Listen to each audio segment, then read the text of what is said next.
Obviously you see all the key switches here. Each of this key works, obviously you probably know already, in every single key switch.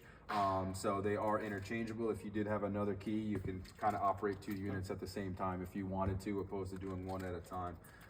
So what we'll do is we'll just do a quick run of the divider curtain here. So let's ran up. So turn it to the left here, and we'll just run it down a bit for you. The way that these keys work, obviously, is they have an on-off position. So if I were to let the key go as the unit is coming down, the curtain's just going to stop in its tracks.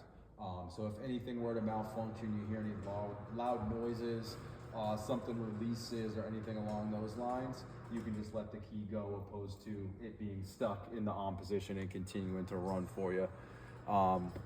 Things to watch for on this curtain as it is coming down is obviously you can see each of the cable lines that run at about 7 feet throughout the entire curtain. You just want to make sure those are letting out at about the same pace all the way down.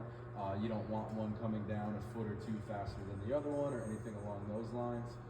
And then you also just want to take a quick peek at the drive pipe that runs along the top, because as the curtain goes up and comes down, that pipe is actually spinning, even though it's kind of tough to see from here.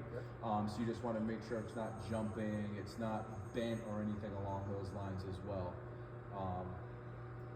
So when this curtain does get down to about 8 feet, if you haven't ran it down already, you will see a solid blue vinyl all the way across. So you won't be able to look through it like you can see in the mesh area at the top. And what that does is just give you privacy, or if you had, say, a PE class on this side and there was another teacher with a PE class on the other side, or if there was like a book fair going on or something like that, it gives you the privacy, but it doesn't cancel any noise or anything along those lines, so you will get the noise on both sides. So I'll just run it down a little bit so you can see that, that vinyl here. One of the biggest issues, or not issues, or complaints, I guess you could say, we have about the curtain is they do run pretty slow. So before you ask the question of, hey, does it go any faster? I'll just address it ahead of time. So they do take about 2.5 to 3 minutes to go up and come down. It's just a safety feature from the manufacturer. They don't want these things flying up or flying down just because you have so many moving parts. And you just want to make sure it is operating properly. So that's one thing. It does take a little while to go up and a little while to come down. You don't always have to run it all the way up. Say you were running a class and you used the curtain and class was over and you just wanted to run it about halfway up just so kids can kind of pass underneath it. That's not a problem at all. You can do that. At the end of the day, you probably just run it back up to the top of the ceiling, but as classes are transitioning and things along those lines, you can just run it up to about 8 to 10 feet or so and let people pass underneath it. It won't be a problem at all.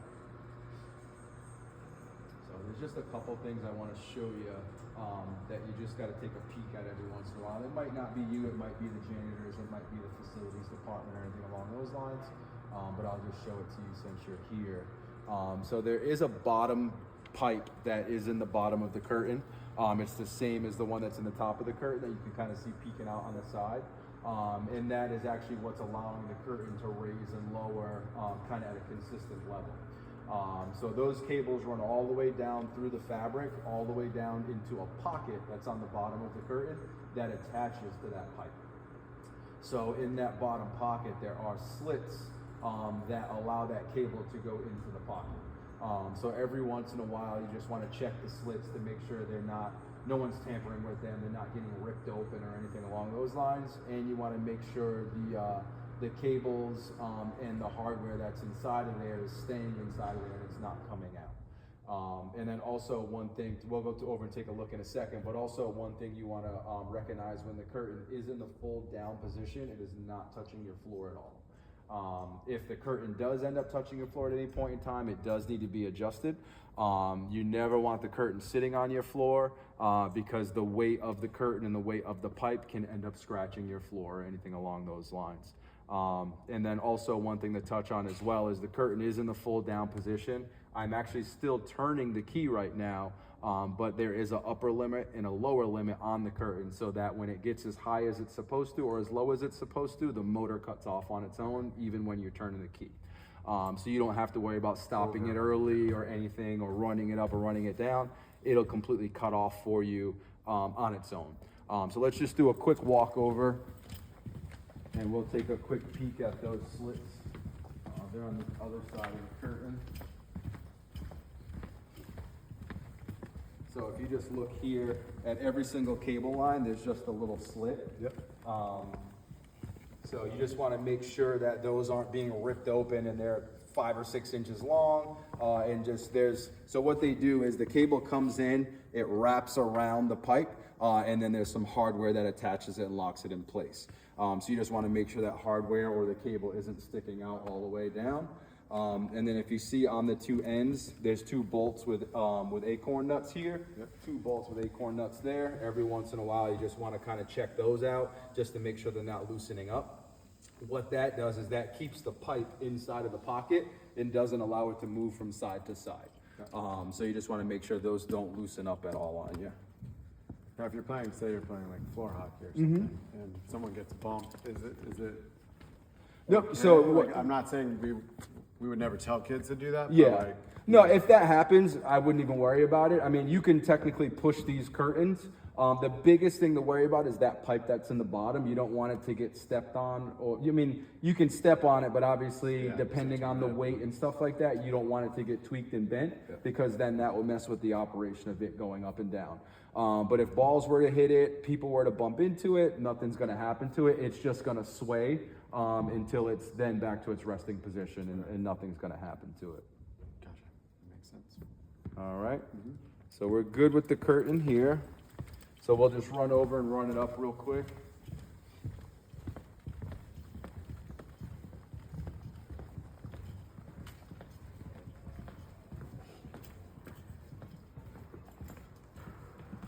So just turn the key in the opposite direction.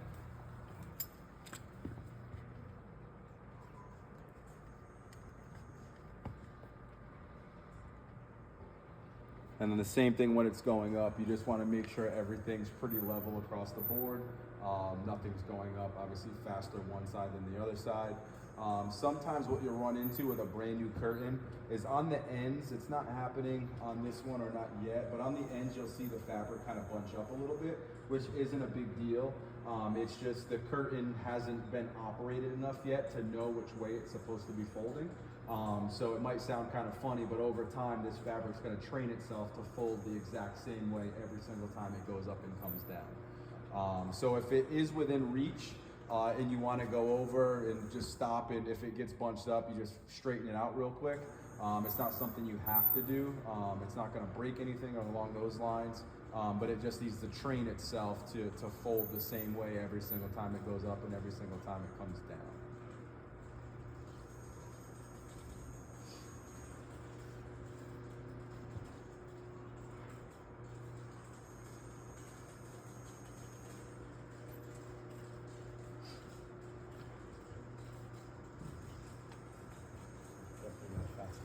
No, it does take a little while. That's why I said, I mean, if you ran it up to here and left it, you know what I mean, in the middle of the day or something like that, it wouldn't be an issue.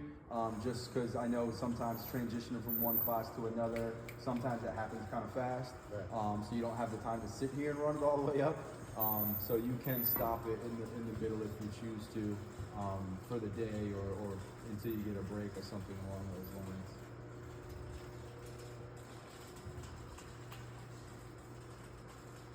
And all the creaking and stuff you hear is completely normal. It's just the cables being wound up and so on and so forth. So over time, it'll start to go away. It's just kind of the whole break-in process for a little while since everything's still brand new.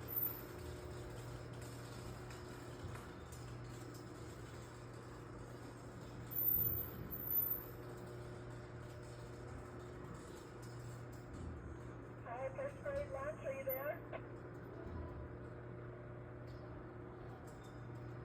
And what it'll do when it gets to the top as well, as I mentioned, it'll stop itself so you don't have to worry about cutting it off at a certain point.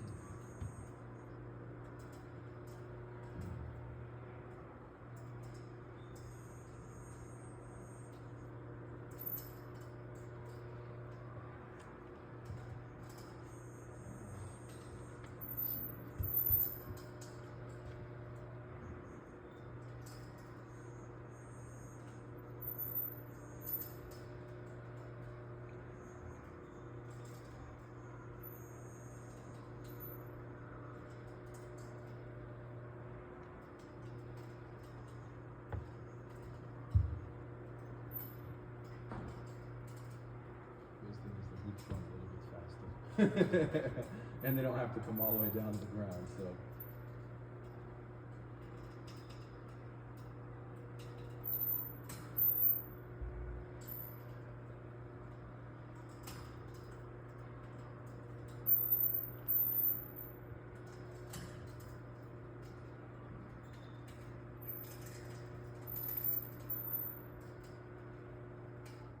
All right, so as I mentioned, I'm still holding the key switch on right now, and the curtain is completely stopped and in the stored position, so it cuts off on itself completely. Any questions on the curtain? Are we good there? Good there. All right, we're good there. Do you know which of the key switches is, say, like this main hoop here? Is that hoop 1, do you know? I honestly haven't No? messed around with it too much, so I don't. Check it, know. we'll just, that's hoop 1 down there. So which one is that? This is the main one on that side. Alright. So I think the other one is hoop 2. Yep, perfect, okay. So that's hoop 2. Alright, so the main 1 and 2, Yep. far end, close end. Yep. Okay. All right. So we'll just do a quick run through on the what we call basketball backstops for you, or basketball hoops. So the same thing with the key switch. You're going to turn it in the right direction, and that's going to allow the unit to raise up to the ceiling. As the unit is operating, a couple things to look for is that black strap that's there is kind of like a seat belt, I guess you could say. So if anything were to malfunction with the unit when it's going up or when it's coming down, that's going to catch it and stop it in its tracks. So it won't allow it to fall to the floor or swing like a pendulum or anything along those lines. That's going to lock it in place. If that were to ever take place, it is going to lock out the unit and you will not be able to use it. It would have to be replaced is how it would work. And in the canister at the top, there would be a tab that would kind of pop out and let you know that it's been activated and it needs to be replaced is kind of how it works. The other things to watch for when the unit is going up is the cable itself. You just want to make sure it's retracting properly. And then that pipe that is folding, which allows the unit to fold and then locks it out when it's come down, you just want to make sure that's kind of in a straight line and it's not kicked off to one side or the other. The same thing as the curtains, the unit has a limit at the top when it gets to the top and a limit at the bottom when it gets to the bottom. So what we'll do is we'll run it back down, the opposite direction, and you just want to watch for the same things as the unit comes down. You just want to make sure the cable is coming out, it's not getting caught up, it's not jumping all over the place, and then also the safety strap, you just want to make sure that is letting out as well. You don't want it to be too loose, and you don't obviously want it to lock out because then you won't be able to operate your unit at all. And then also the brace pipe that is folding to the out position currently, you just want to make sure that's tracking properly. If anything does malfunction, just like the curtain, you let the key switch go, the unit stops in its tracks. If there's no issues, you just continue to run it down. The biggest thing when the unit is in the down position is you want to make sure that you do run it all the way till it does completely stop, because you want to make sure that brace pipe does completely lock out.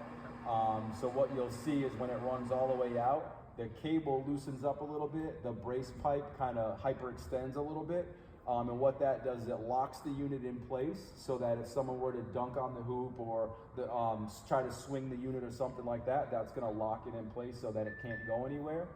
And then the cable loosening up is just taking tension off the cable so it's not under pressure the entire time. So it just kind of gives it like a resting position, I guess you could say. Yeah. And then it looks like each of your units do have height adjusters. Right. And what that does, I'm guessing this is going to be hoop 2 for the height adjusters here. And what that does, it allows you to raise and lower the unit anywhere between 8 and 10 feet. So you just turn the key switch left here, it looks like. And you can see there that the unit is starting to come down. And you can see the tick marks there. So if you see just above the yellow sticker, you see the 10-foot mark. So what it is, obviously, when it gets to 10 feet, that's going to let you know the hoop is at the top position and the unit's going to cut out completely. If you have a particular height you're looking for while the unit is coming down, I believe it goes in about, I think it's 10 foot and then like 9'5", then 9 foot, then 8'5", and it goes in those increments all the way down. Or if you're just looking for